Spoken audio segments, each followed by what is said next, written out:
Hi, everybody. Craig from URComped here. I've got such a special guest. This is such an honor for me. I hope I don't get too tongue-tied or giddy interviewing him, but we've got Derek Stevens, owner of the D Las Vegas, the Golden Gate Casino in Las Vegas, and the upcoming Circa Las Vegas, Circa Resort and Casino. Mr. Stevens, thank you so much for being here. Hey, Craig, thanks for having me on. Appreciate it. So a lot of people may have heard you in the news recently. You had a giant free flight promotion. It's so smart. How did you come up with that? This was something that my team and I were talking about probably end of March, beginning of April. And we always thought, at some point we're going to get a date. We thought maybe it would have been, May 15th or the Memorial Day weekend or June 1st. Well, finally we got this June 4th date. But back, probably 6-7 weeks ago, we were thinking, let's come up with something to help jumpstart Las Vegas. And what I wanted to do is I wanted to do something obviously to help our properties, but that could also potentially help Las Vegas. And then kind of focused in on the airline industry, because Las Vegas is so dependent upon airlines. I mean, obviously drive-in is real important, but the airlines are critical, and that industry's obviously been pretty decimated with what's happened in the last few months. So we thought, let's reach out to some airlines. So we did, and we worked deals out with 5 U.S. airlines, and we decided we were going to buy 1,000 free tickets to Vegas on 5 airlines. It was 24 cities, and we kind of mixed up the cities a little bit, and we thought maybe it'll take a couple days to fill them up. But what happened was, in the first 2 hours, the demand went through the roof. The 1,000 flights were gone. And then I was sitting in our operations meeting, and our director of hotel said, "Hey, not only are all the flights gone, but there's demand for 4,000." We're like, "Oh my God, this is crazy." So we had all our team there, and I said, "Well, what's the chance we can reach back out to the airlines real quickly, see if you could buy some more, and then maybe add a few more cities and stuff like that." So they did. It took them a few hours, and we ended up getting a hold of another 1,000 flights. We added 9 more cities. So we ended up with a total of 33 cities. And we put those 1,000 flights up on our site, and those were gone in 90 minutes. So we thought, man, this was kind of crazy. But we always thought that there was going to be a lot of demand for Vegas. I just didn't realize it was going to be, that instant. Well, it's very exciting. And doing some research on you, obviously, you realized the appeal of Vegas early on. It was a road trip when you were 20 years old from University of Michigan, what I read coming down.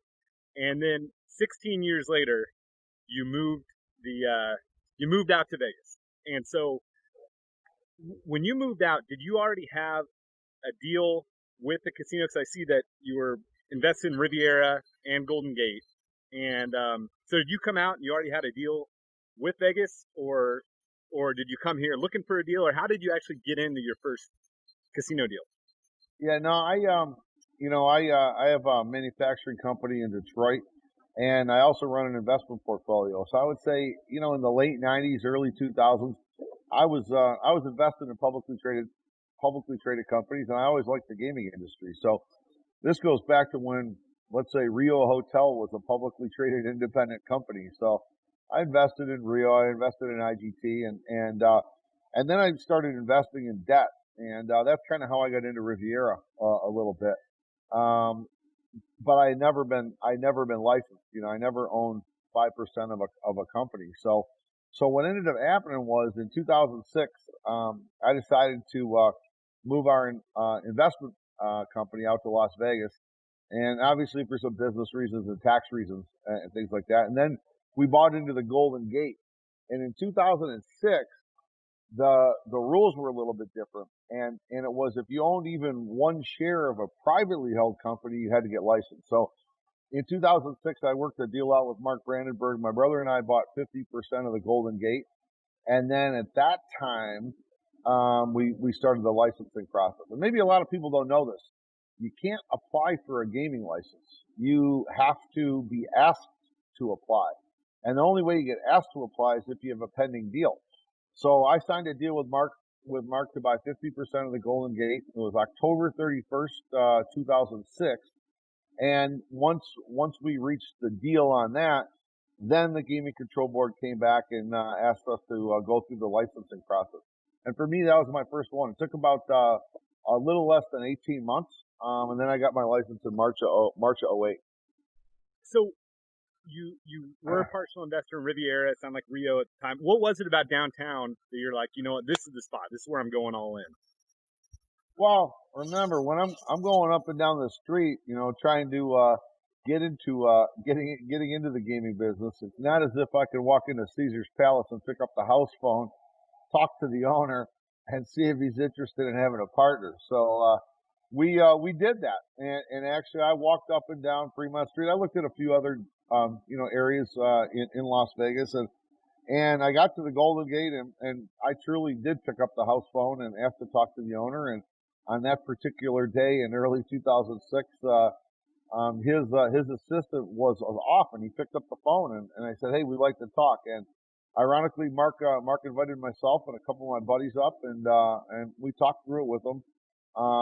He was interested enough. He said, "Let's set up a formal meeting tomorrow." And I think in the time frame, he maybe called around a little bit, and we went back, showered up and shaved up and suited up, and came in the next day, and we kind of talked a little about what we wanted to do. And Mark had said he was looking for a partner, actually.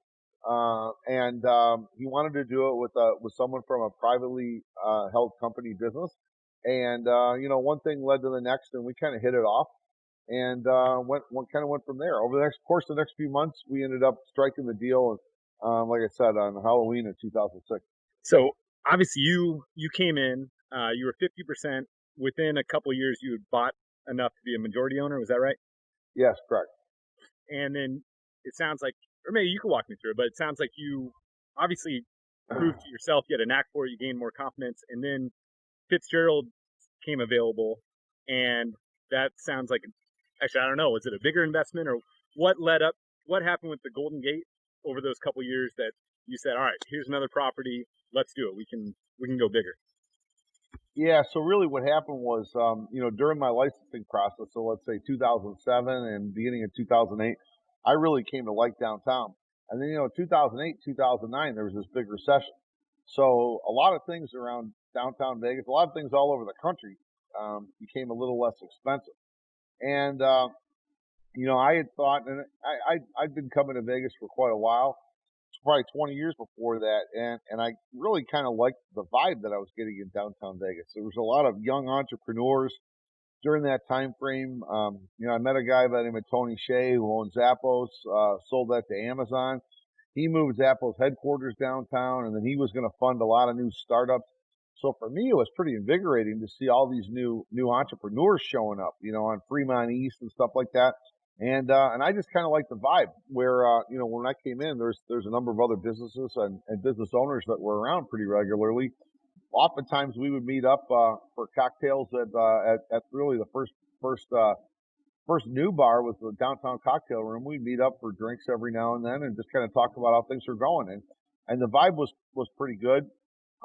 In 2010, I started trying to work on Fitzgerald's, and then in 2011, we were able to purchase Fitzgerald's because I knew I wanted to be downtown. And then you've said before that you enjoy being a private company because it gives you some flexibility that a public company doesn't have. Have you? I guess how has that come about? I mean, is that something that you built the longest bar in Nevada, the Long Bar. I mean, you've done so many things. Like, what are some ways that you just love having the flexibility that maybe a private or a public company wouldn't have? Well, I like being around people that are creative. I like being around people that like to have fun, and I like being around people that are pretty good at math, and we can come up with ideas. And sometimes they don't work out all that well, but some that do, and some you just try to do something and then see how it grows. You don't know if it's going to grow. I mean, when we built Long Bar, a lot of people said, "Well, that's a little crazy." I mean, maybe that bar is too long. Well, who knows? We had to come up with a name. I mean, we didn't have any money to have a consulting company, so we called it Long Bar. I visited a bar in Shanghai one time, and it was a long bar. Thought it was kind of a cool name. This is a pretty long bar. I said, okay, we'll call it Long Bar, see what happens. So Then we found out afterward it was the longest bar west of the Mississippi. So there was no planning on that. It just happened to be that way, you know. Well, one thing that you've got a great reputation for is being accessible. And one thing that sparked my memory right there, where you mentioned, hey, we didn't have money to hire a consultant, but it seems like you being so accessible, you sitting at the long bar watching Michigan games, you you probably have your finger on the pulse of customers more than any other casino owner. So I mean, how do you feel like that's played out? Where maybe you're saving on consultants because you're able to get real time feedback from customers.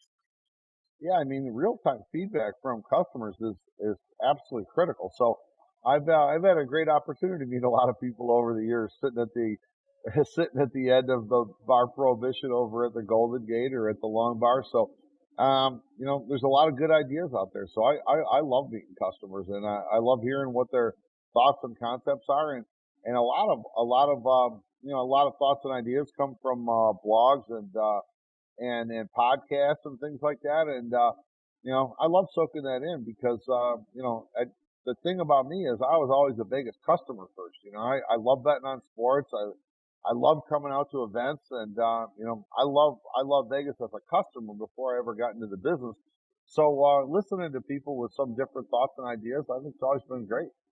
So with Golden Gate with the D, you obviously you had an existing box that you remodeled. I mean, it seems like every step you've gotten more creative license to do more. And now Circa, by far your biggest project and the biggest project maybe ever in downtown Las Vegas. So what has that been like? Like how much fun has it been for you to design a new resort from the ground up?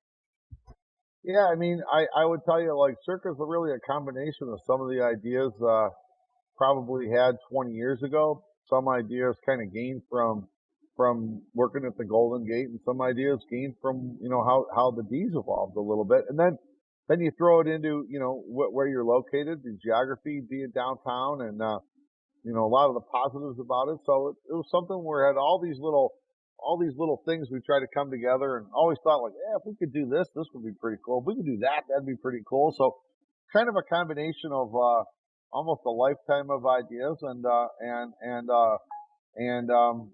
you know, a combination of you know all these creative people I get to put around me and get to work with. So it's something that we're pretty excited about as far as how it's developed so far. Now, most of our customers are cruisers, but I know a lot of them head out to Vegas as well. And so the D, you got the longest bar west of the Mississippi. It's a two-story casino. It's amazing. I've been there several times to have drinks. And Circa, just reading about, you got what Garage Mahal. You got a three-story sports book. I've heard the pool is going to be amazing. What are some things that customers can look forward to at the new property? Yeah, you know, I mean, the one thing we tried to do, if our location was different, say like we were in a regional market, or even if we were on the strip, I don't think I would have built Circa the way we did. I mean, Circa is really something that's a function of what I thought was a great location. You know, right on Fremont Street. And, you know, Fremont Street's now become the second most visited tourist destination in America. So a huge amount of walk by traffic. So what we wanted to do is we wanted to create something that had a number of very unique attractions. So like the world's largest sports book, you know, a three-story sports book, this outdoor pool amphitheater, which we're going to announce the name shortly, just not quite yet. You know, when we put that out there, you know, I've kind of been joking around, but then I've started using this the last few months, and you know, we're trying to create the greatest pool in the history of the world. So it's not just downtown or in all of Las Vegas, but it's in the right environment. You know, 335 days of sunshine in Las Vegas, and we're building this multi-tiered pool here at Circus. So there's a lot of unique attractions that you know the hotel I'm excited about, but you know the hotel's not gonna house everybody that the pool will. I mean, we expect to do 4,000 people a day at the pool, and the sports book. I mean, this is going to be over the top. So this is really an attraction-based resort. That whether you stay at Circa or you stay at the D or the Golden Gate, that's one thing. But there's going to be enough attractions to make people that want to come by, even if they're staying somewhere else. Well, it sounds amazing. I read December. Is that still Are you optimistic about December being the start date or the opening date for Circa, or have the recent developments maybe slowed things down, or how are you feeling on opening time? Yeah, what was kind of interesting was that the governor of Nevada deemed construction to be essential in this state. So we were able to continue to work all through the pandemic, and that was pretty helpful. Obviously, they had to stagger a lot of schedules. Not everybody could show up at the same time, so some people a little earlier, some people a little later. Spreading out schedules, a little more work on Saturdays and Sundays. But the great thing is, we announced it a year and a half ago, and I said December 2020, and yeah, we're going to open up this year, so we're still on time. We're getting close. Well, that is so exciting, Derek. I know we have to be respectful of your time. You're a busy man. Is there anything that we didn't cover? I should have asked you about? Well, I would tell you for potentially some of your clients here. One thing I would tell you would be if you've never played in a football contest, I do highly recommend the Circus Sports Million or the Circus Survivor. So our football contest, we've only been doing this for a year, and Circus Sports is our sports brand. But I would tell you, like Circus Survivor, it's an awful lot of fun, and I think a lot of people have actually played in some of these, maybe in an office pool or something like that. But all you got to do is pick one team a week at the beginning of the season. You probably got to go undefeated all the way through, and we're guaranteeing $1 million to the winner. So now the trick is here's the tricky part. You can only pick each team one time all year. So if you happen to pick the Dallas Cowboys on the opening week, well, then you can't play them the rest of the year. So you got to pick one team a week, and you got to get through the season. So that's how Circus Survivor works, and I do highly recommend everybody kind of checking out our Circus sports books, either at the Golden Gate or here behind me at the D. So we've been in the sports business for a year before the Circa Resort and the big sports book opens up. Now, quick question on that for customers that maybe don't live in Nevada. Would they be able to participate in that? I mean, can they show up once and enter, and then they can make picks remotely, or how would that work? Yeah, that's exactly how it works. You don't have to live in Nevada. You do have to be in Nevada to register, just to sign up. But it's all legal, and what you have is you have a proxy, and then you just fill out your pick online. It goes to the proxy, and the proxy puts the pick in. So proxies have been in business for football contests for I'd say almost 3 decades now. So yeah, you could be anywhere you want in the country. Just put your pick in. That sounds amazing. I highly encourage URComped customers to check out the D. Maybe we can get some offers for the D up that you guys can take advantage of. And Derek, thank you again so much for your time today. I really appreciate it. I appreciate it. Hope to see you here downtown Las Vegas here, not too far down the road. Let me know when you're coming into town, and yeah, I'd love to do something with some of your customers.